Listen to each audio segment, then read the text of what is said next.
হরে কৃষ্ণা। রাধে রাধে বন্ধুরা, আমাদের বৃন্দাবন প্রেমিতাই শুক্লা চ্যানেলে আপনাদের সকলকে স্বাগত। সকল ভক্তবৃন্দের চরণে আমার প্রণাম। আপনারা সকলে কেমন আছেন? আশা করি রাধা মাধবের কৃপায় সকলেই ভালো আছেন। তো অনেক গরম পড়ে গেছে, বৃন্দাবনেও অনেক গরম, ওয়েস্ট বেঙ্গলেও অনেক গরম পড়েছে। গরমে সকলে সাবধানে থাকবেন। তো কিছুদিন আগে আমাদের এক ভক্তবৃন্দরা এসেছিলেন মাতাজি এবং প্রভুরা, ওনারা গিয়েছিলেন মথুরা গোকুল। তো সেই ভিডিওগুলো দেওয়া হয়নি। তো জন্মভূমিতে তো বন্ধুরা ভিতরে ভিডিও তোলার অনুমতি নেই, তো বাইরের গেটটা আপনাদেরকে দেখালাম। তারপরে ওনারা এসেছিলেন রমন রেতি। তো রমন রেতি আপনারা ভগবানকে দর্শন করে নেন। তো ওনারা যারা আমাদের চ্যানেল নতুন, অবশ্যই আমাদের চ্যানেলটাকে সাবস্ক্রাইব করবেন সুন্দর সুন্দর ভিডিও দেখার জন্য। আর যারা বৃন্দাবনে আসতে যোগাযোগ করবেন। তবে এখন মে আর জুন মাস, এখন তো এপ্রিল মাসের প্রায় আর কয়েকদিন আছে, 10-12 দিন। আর মে আর জুন মাস যে গরমের সময় তো আমরা ভক্তদের দর্শন করাই না, বুকিং নিই না, কেননা এত গরমে দর্শন করা অনেক কষ্ট, ভক্তদেরও কষ্ট হয়, আমাদেরও কষ্ট হয়। তো গরমের পরে আমার মনে হয় আপনাদের আসার ভালো, কেননা আপনারাও সুন্দর করে দর্শন করতে পারবেন। তো এখানে কত ভক্তবৃন্দরা নৃত্য করছেন। হরি বল, রাধে রাধে।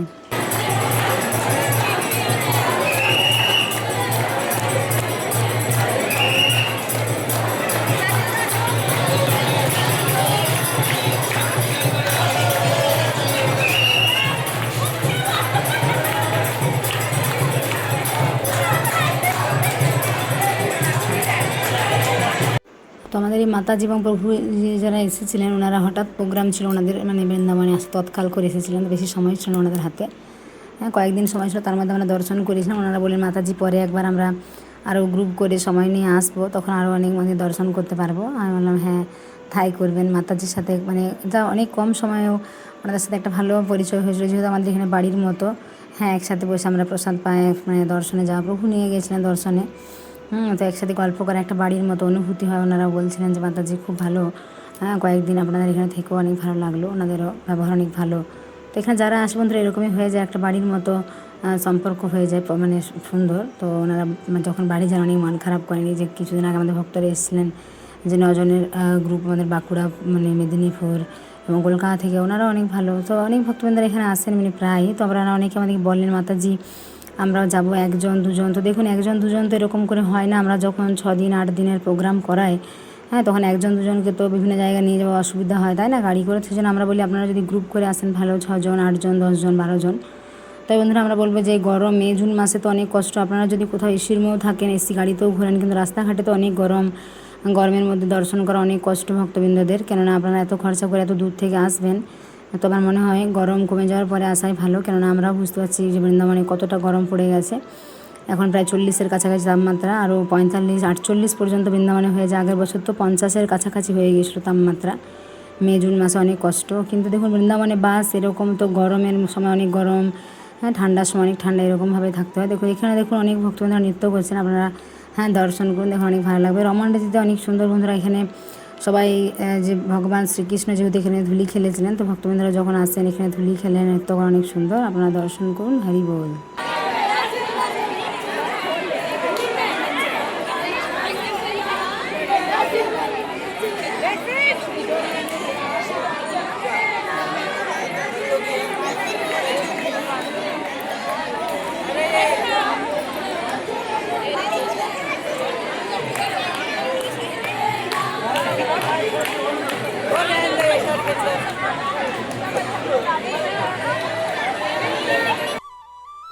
এখানে দেখুন বন্ধুরা কিছু সাধু মহাত্মাদের কুটিয়া রয়েছে, কত সুন্দর এগুলো।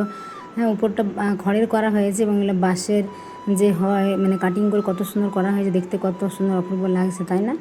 তো রমন রেতিতে এরকম দেখুন বন্ধুরা, বৃন্দাবনে বিভিন্ন জায়গায় বিভিন্ন মন্দিরে একটা টাইম রয়েছে। অনেকে ভাবে আমরা কম সময় অনেক দেখে নেবো, এরকম হয় না, কেননা একটা টাইম থাকে সকালে যে মন্দির খোলা বা দুপুরে বন্ধ হওয়ার। কোনো মন্দির 12টা, কোথাও 12:30 বন্ধ হয়ে যায়, আবার বিকেলবেলা তো 4:30টার সময় খুলে রাত্রিবেলা 8:30টায় বন্ধ হয়ে যায়। তো কেউ যদি বলে আমি সারাদিন রাত দেখবো, এরকম তো হয় না। অনেকে আমাদেরকে বলে মাতাজি আমাদের কম সময় হাতে, কিন্তু আমরা সব দেখবো। দেখুন একটা মন্দিরের একটা টাইম থাকে, সে অনুযায়ী তো দর্শন হয়, তাই না? তো যে সময় কম থাকলে কম দর্শন হবে, সময় হাতে বেশি থাকলে বেশি দর্শন হবে। তো দেখুন এখানে রমণীতে সকল ভক্তবৃন্দরা ধুলির মধ্যে গড়াগড়ি করেন। কেন বলা হয়? দেখুন ভক্তদের বিশ্বাস, বলা হয় না বিশ্বাসে মেলায় বস্তু তর্কে বহুদূর। তো ভক্তদের বিশ্বাস, ভগবানের প্রতি শ্রদ্ধা, প্রেম, ভালোবাসা নিয়ে ভক্তবৃন্দরা কী করে, যেহেতু এখানে সমস্ত গোপী, সমস্ত সখা, রাধাকৃষ্ণ সবার যেহেতু চরণের স্পর্শ রয়েছে, তো বলা হয় এই ধুলিতে লুটোপুটি খেলে কী হয়, গড়াগড়ি খেলে সমস্ত রোগ জ্বালা দূরে যায়। তো ভক্তদের এরকমই বিশ্বাস, এরকমই ভগবানের প্রতি ভালোবাসা, শ্রদ্ধা। জয় রাধে রাধে রাধে। যে ব্রজের দুলা, ওই যে ব্রজের দুলা, তোমরা কইরো না রে হেলা, দুলা মা করে আনন্দ মনে, ওই যে ব্রজের দুলা, দুলা না হয় দুলি না হয় বুকের পদের হ্যাঁ, আজ সেই জায়গায় আছেন, হরি হরি বল। ওরে সেই দুলা মা খেতে আইলো নন্দের ছেলে কানু, দুলা মা করে আনন্দ মনে, এই যে ব্রজের দুলা। আরে গুপির পদের দুলা যদি পরে গঙ্গার জলে, হরি হরি বল। ওরে সেই দুলা বিদ্রোহ বাঘ ভূতে বলে, দুলা মা করে আনন্দ মনে, ওই যে ব্রজের দুলা। হরি হরি বল। রাধা রমন কে, গোকুল ধাম কে, রমন রেতি কে জয় হোক, রাধে রাধে।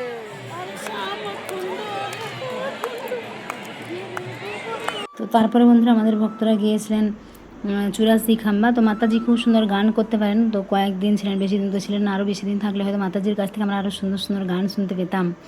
তো ভক্তবৃন্দরা এরপর আমাদের এসেছিলেন চুরাশি খাম্বা। এখানে রয়েছে 84টা খাম্বা। বলা হয় 84 খাম্বা দর্শন করলে আমাদের যে 84 লক্ষ যোনি যে মানুষ ভ্রমণ করে এত কষ্ট পায়, তাই না? তো বলা হয় 84 খাম্বা দর্শন করলে আমাদের যে 84 লক্ষ যোনি থেকে কিন্তু মুক্তি পাওয়া যায়, আর কিন্তু মাতৃ জঠরে আসতে হয় না, বারবার জন্মগ্রহণ করতে হয় না। তো সেজন্য আমাদের ভক্তবৃন্দরা যখন আমরা গোকুলে নিয়ে যাই 84 খাম্বা দর্শন করে ভক্তবৃন্দরা, তো আপনারা বাড়ি বসে দর্শন করুন। এখানে বলা হয় যে 84টা খাম্বার মধ্যে 4টা খাম্বা নিয়ে আসছে হলো ব্রহ্মলোক থেকে এবং 80টা খাম্বা স্বর্গলোক থেকে। তো আপনারা দর্শন করুন। এরকম সুন্দর সুন্দর দিব্যস্থান অনেক রয়েছে বৃন্দাবনে। हम तुम्हारे हैं, तुम हमारे हो, तुम हमारे हो, इसलिए आए हैं, इसीलिए आए हैं। हे दामोदर, हे दामोदर, जगत बंधन, जगत बंधन, जम बंधन, जन्म बंधन मुक्त करो, मुक्त करो, प्रेम भक्ति दो, प्रेम भक्ति दो, रोग मुक्त करो, रोग मुक्त करो, दोबारा मिलने आएंगे। दोबारा मिलने आएंगे। बोलो राधे राधे। एक टूर लेंगे।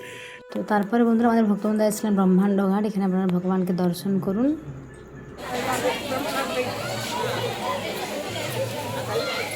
তো এখানে বন্ধুরা যমুনা মহারানী দর্শন করুন। ভগবান শ্রীকৃষ্ণ কী করেছেন, ছোটোবেলায় গোপাল এখানে মাটি খেয়েছিলেন এবং মা যশোদা যখন মুখ খুলতে পারেন হাঁ করাতে ব্রহ্মাণ্ড দেখতে পেয়েছিলেন, সেই থেকে এই ঘাটের নাম হয়েছে ব্রহ্মাণ্ড ঘাট। তো আপনারা দর্শন করুন। তো ভক্তবৃন্দরা এরকম সুন্দর সুন্দর স্থান দর্শন করে থাকে। এরপর ওনারা গিয়েছিলেন রাবেল, যেখানে রাধারানীর জন্ম হয়েছিল। এখানে এটা হলো পদ্মকুণ্ড। এই পদ্মপাতার উপরেই কিন্তু বিশ্বভানু, পিতা বিশ্বভানু এবং মাতা কীর্তিদা পেয়েছিলেন রাধারানীকে। তো বৃন্দাবনে এরকম সুন্দর সুন্দর স্থান বন্ধুরা রয়েছে, অনেক দিব্য স্থান আমরা দর্শন করে থাকি। তো আপনারা যারা আসতে চান যোগাযোগ করবেন, আর যারা আমাদের চ্যানেল, তো অবশ্যই আমাদের চ্যানেলটাকে সাবস্ক্রাইব করবেন। সকলে ভালো থাকবেন। রাধে রাধে।